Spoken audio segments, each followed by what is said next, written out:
Hello and welcome to Story Time with Miss Dani. Our story today is Margaret and H.A. Ray's Curious George Goes to a Chocolate Factory. This is George. George was a good little monkey and always very curious. One day, George went for a drive with his friend, the man with the yellow hat. "Look, George," the man said. "There's a store in that chocolate factory up ahead. Let's stop for a treat." George loved chocolates. Inside the store, boxes of chocolates were stacked everywhere, but the man with the yellow hat found his favorites right away. "George," he said, "wait here while I buy these, and please, stay out of trouble." George looked around the store. He saw chocolate-covered cherries and fudge-flavored lollipops. A chocolate bunny caught his eye. Then something else caught his eye. What were all those people looking at? George was curious.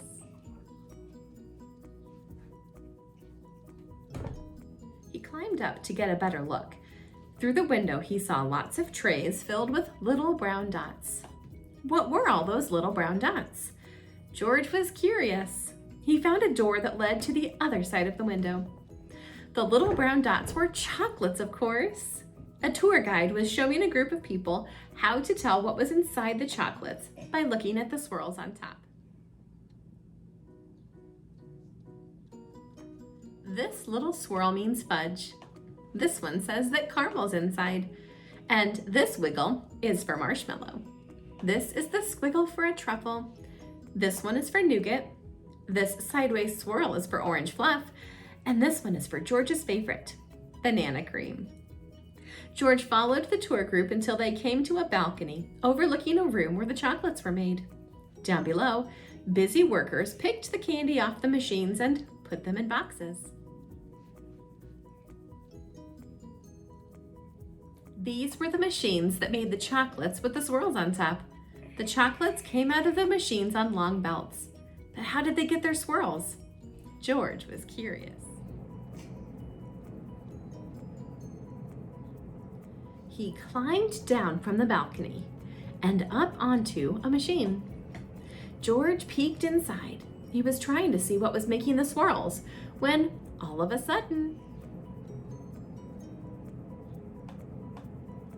the chocolates began coming out faster and faster. They sped by him so quickly, they seemed to be running on legs of their own. "Quick, bring more boxes," yelled a man with a tall white hat. "What happened?" asked another man. Nobody answered. Nobody knew what had happened, and everyone was so busy that no one noticed George. The workers began to fall behind, and the candy began to fall off the end of the belt. "Save the chocolates!" yelled the man with the tall white hat. Meanwhile, George saw one of his favorites whiz by. He tried to catch the banana cream chocolate, but it was too fast. He chased it to the end of the belt. At the end of the belt, a pile of chocolates was growing taller and taller. George had never seen so many chocolates. As he searched for the banana cream, he put the others in empty boxes. George was a fast worker. Someone noticed and yelled, "Bring that monkey more boxes. He's helping us catch up." Not all the chocolates made it into boxes, but no more chocolates fell on the floor.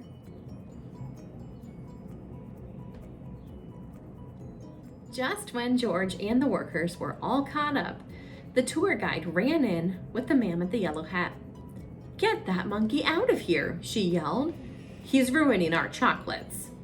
"But this little monkey saved the chocolates," explained the workers. Then the man with the tall white hat said to George, "You may have caused us some trouble, but you were a speedy little monkey. You deserve a big box of candy for all your help." George was glad he was not in trouble, but he did not take the chocolates. Back in the parking lot, the workers waved goodbye as George and his friend got into their little blue car.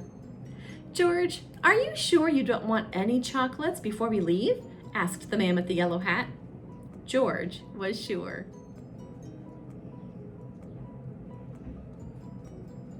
And that's the end of our story. Thanks for watching!